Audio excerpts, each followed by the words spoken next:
How to breathe properly. Jenny is going to be our guinea pig. She and I are an item. Hello. For a long, long time. Perhaps too long. Now. Right. So Jenny's going to breathe the way most people breathe. For a second, go on, take a deep breath. You want me to do it wrongly? You did it slightly right and then slightly wrong, but I want you to do it totally wrong. Okay. There you go. So this is the way that most people breathe. It goes straight into the chest, which means only the two upper thirds of the lungs get the air in. And if you get anxious, then you won't have enough air going into you. The way to breathe properly, the way to breathe properly is to expand the diaphragm. There's a muscle just underneath the lower part of the ribs, and that goes down like a bellows, and it goes down into the belly. So this isn't the complete truth, this is only part of the truth. So proper breathing looks like your belly is expanding, but only because the diaphragm itself is moving in and out. You might think, well, why do I need to breathe properly? I mean, what's the biggie? What's the big deal? And the big deal is that when people breathe from up here, go there, when you breathe from up here, there is no movement inside the internal organs. And the human body is amazing. It all hangs together. When we breathe properly, as the diaphragm moves in and out, it will expand and contract all the internal organs, which means that the internal organs, which are composed of little tubes, they all get massaged back and forth. It's a bit like the sea, the water, right? You've always got the movement of the waves, and so you get no stagnation. If you've got a pond where there is no movement, the water stagnates. The same thing happens there. If there is no movement, your internal organs will calcify over time, long time, but nevertheless. So it is really, really unhealthy to breathe from the upper chest. But how do you get to breathe from here? The problem is that when we're young, I need to sit. Getting too old for this. The problem is that when we're young and we have intense emotional experiences, we very quickly learn to hold our tummy, to seize our tummy, so that we don't experience the emotion. We hold it in, and then we learn to breathe from the upper lungs, and gradually it becomes a habit. So with a lot of people, they are breathing from the upper chest purely out of habit, not necessarily because they need to, because they're no longer trying to hold the emotions down, but out of habit. So that needs to change.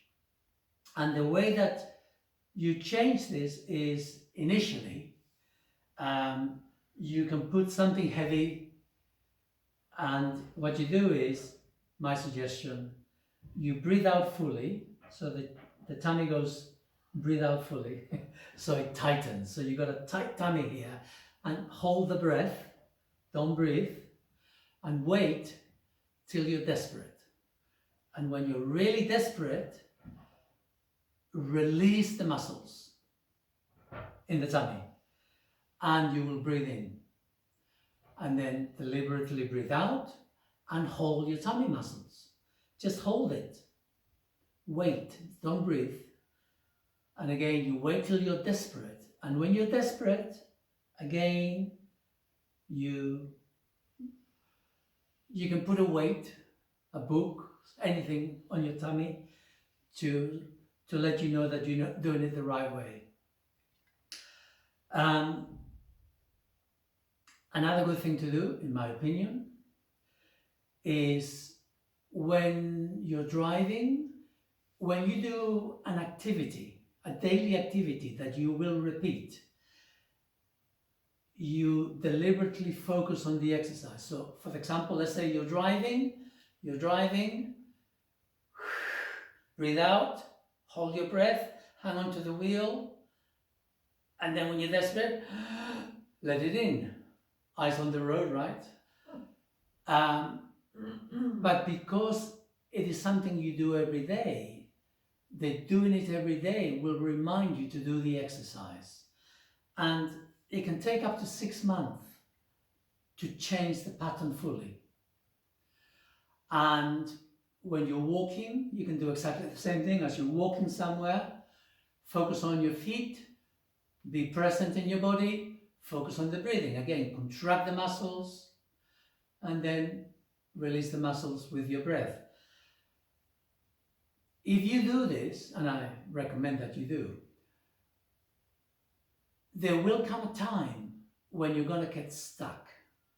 Because the more focus you put into your breathing deliberately, the more you will interfere with the breathing. Because proper breathing is, you can apply your conscious intention to the out-breath, deliberate, you hold it. But the in-breath, you want it to be automatic. You don't want to interfere with the in-breath, because if you do, you'll become too conscious of your in-breath, and then you'll get all in a tizzel, because you won't know how to forget about it. And then you'll have to consciously breathe all the time, and that's not possible. So my suggestion is that as you get the hang of this, and you learn that the power of conscious intentions lies with the out-breath, when you get stuck into the awareness of the in-breath, go back to basics. Focus on the out-breath, hold it, and then release. Hold it and release. And then you'll find that you go back to normal, which means you don't have to think about your breath. So that will be step number 1, which is that your tummy muscle expands. But this isn't actually the total truth, because it's the diaphragm that is expanding. And so your focus isn't just on your tummy, the focus then will come all the way down to the back of the ribs, because the diaphragm goes all the way around. So it's more like a tire surrounding us.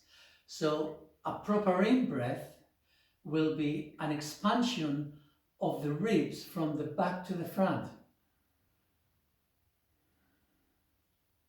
Now, this doesn't mean that you won't be breathing from your chest. You will. There are times when you're exercising, you're running, you're doing whatever, you need to expand, you need the extra oxygen. You want not just the air to go all the way to the bottom of your lungs, you want it to go from the bottom all the way to the top. So you're actually filling your lungs from the top, from the bottom to the top. So it's, rather than, can I do that? Yeah, rather than from there, it's, so it expands from the bottom upwards. Now, ways in which this can be useful. Occasionally, we all get into emotional places where we get agitated, we get anxious, and suddenly we find ourselves breathing back into the upper chest all over again. Because you've been practicing and you've become adept at breathing properly, you will then become aware that your breathing has gone wrong, which means you're holding on to emotions.